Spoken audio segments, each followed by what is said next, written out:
नमस्कार प्रणाम। मेरा नाम है दिलखुश कुमार और आप सब देख रहे हैं डीवाई स्टार शॉट। हम सबको बता दें आखिर भोजपुरी फिल्म इंडस्ट्री को हो क्या गया भाई। मैंने भोजपुरी फिल्म इंडस्ट्री में मैंने धुआं फैला रहे हैं, अश्लीलता का मैंने पूरा धुआं फैला कर रख दिए हैं।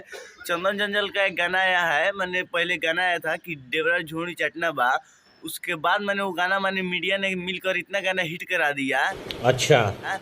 कि खोदी खोदी ढोली के मुँह ना कुआ कहले बा। मैंने अश्लील गाना गा रहे हैं लोग। और पहले आप लोग ये अमित पटेल का गाना सुनिए, जो मैंने बहुत ही सैड गाना गाते थे और मैंने बहुत ही अश्लील गाने से मुक्त कर रहे थे। और वो खुद क्या कर रहे हैं, आप लोग ये गाना सुनिए पहले।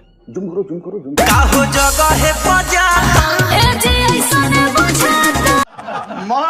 दिए भैया जी। आप सभी लोग अमित पटेल का गाना अश्लील शब्द को यूज किया गया है कि मैं अपने वीडियो में आप लोग को बता नहीं सकता। मैंने कहा ही गंदा शब्द है। पहले आप लोग मैंने इससे भी घटिया गाए हैं चंदन चंचल, आप लोग उनका भी गाना सुन लीजिए।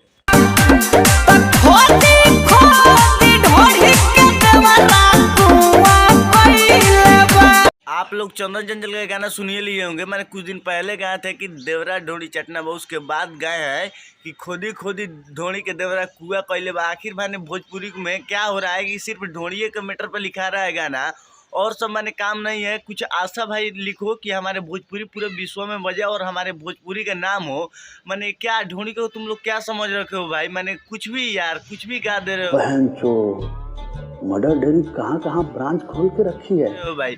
मैंने मेरे को खुद हम वो वीडियो बनाते हैं ना, तो मैंने खुद मेरा माथा कंफ्यूज होता है कि मैं क्या बनाऊँ, क्या करूँ कि ये लोग सुधर जाए लोग। मेरा भी माथा काम नहीं करता है। सुधर जाओ यार, अभी तो सुधर जाओ। भोजपुरी को कम से कम यार सही मार्क दिखाओ यार। अगर आप लोग के अपडेट कैसा लगा आप लोग कमेंट बॉक्स में जरूर बताइएगा। और हाँ, आप लोग ऐसे गाने के ज़्यादा बढ़ावा मत दीजिए।